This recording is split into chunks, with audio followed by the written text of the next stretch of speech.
بسم اللہ الرحمن الرحیم۔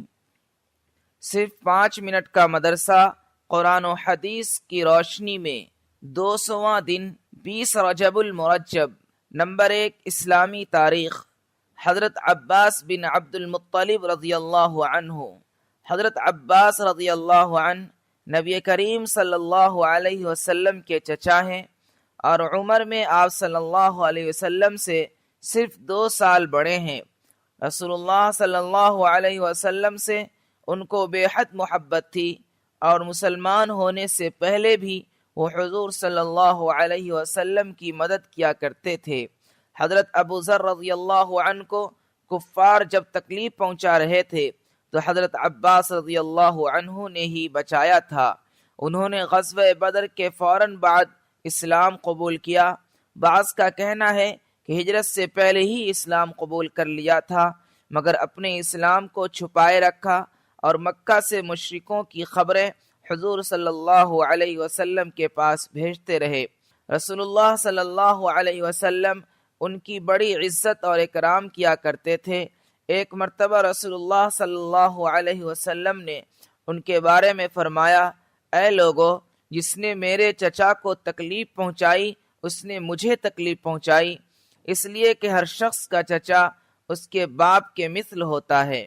حضرت عباس رضی اللہ عنہ کی وفات حضرت عثمان رضی اللہ عنہ کے دور خلافت میں 82 سال کی عمر میں جمعہ کے دن 12 رجب سن 32 ہجری میں ہوئی اور جنت البقیع میں دفن ہوئے۔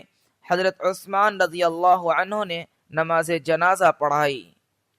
نمبر 2، حضور صلی اللہ علیہ وسلم کا معجزہ، خلافت راشدہ کی مدت کی پیشین گوئی۔ رسول اللہ صلی اللہ علیہ وسلم نے فرمایا، میرے وصال کے بعد خلافت راشدہ 30 برس رہے گی، پھر بادشاہی ہو جائے گی۔ چنانچہ آپ صلی اللہ علیہ وسلم کی پیشین گوئی کے مطابق یہ 30 سال کی مدت حضرت علی رضی اللہ عنہ کی خلافت تک چلی، پھر اس کے بعد بادشاہت کا دور شروع ہو گیا۔ نمبر 3، ایک فرض کے بارے میں، اپنے گھر والوں کو نماز کا حکم دینا۔ قرآن میں اللہ تعالیٰ فرماتا ہے، آپ اپنے گھر والوں کو نماز کا حکم کرتے رہیے اور خود بھی نماز کے پابند رہیے۔ ہم آپ سے روزی طلب نہیں کرتے، روزی تو آپ کو ہم دیں گے اور اچھا انجام تو پرہیزگاری ہی ہے۔ نمبر 4، ایک سنت کے بارے میں، دعوت کھانے کے بعد کیا پڑھیں۔ رسول اللہ صلی اللہ علیہ وسلم نے دعوت کے موقع پر یہ دعا پڑھی، اللہم اطعم من اطعمنی واسق من سقانی۔ ترجمہ، اے اللہ، جس نے ہمیں کھلایا تو اس کو کھلا، جس نے ہمیں پلایا تو اس کو پلا۔ نمبر 5، ایک اہم عمل کی فضیلت، اذان اور صف اول کا ثواب۔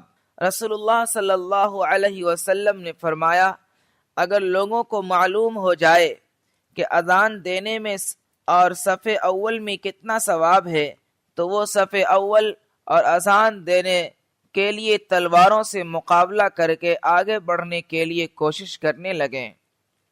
نمبر 6، ایک گناہ کے بارے میں، عہد توڑنے والوں کا انجام۔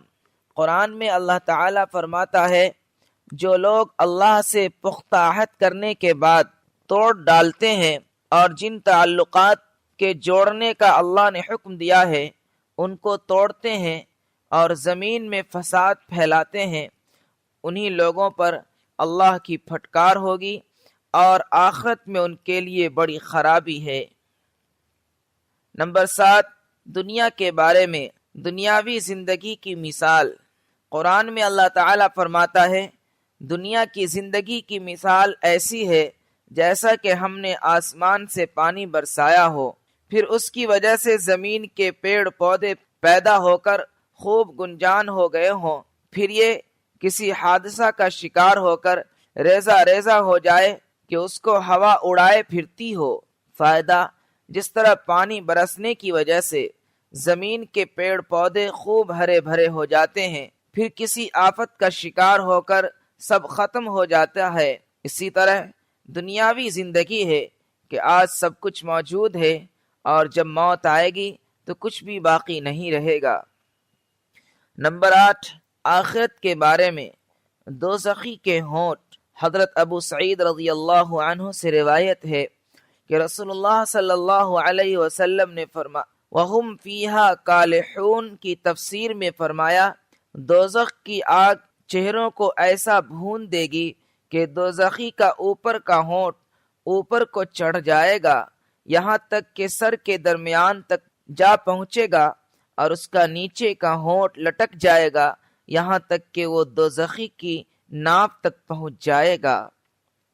نمبر 9، طب نبوی سے علاج، سفرجل کے فوائد۔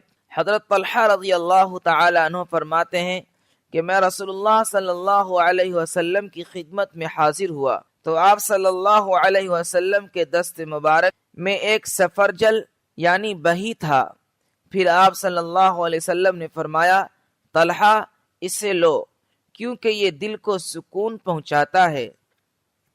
نمبر 10، نبی صلی اللہ علیہ وسلم کی نصیحت۔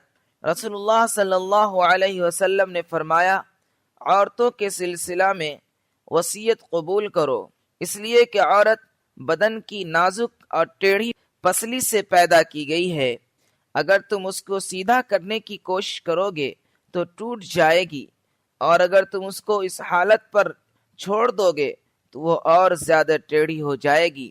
یعنی عورتوں کے ساتھ نہ زیادہ سختی کرو اور نہ زیادہ نرمی کرو۔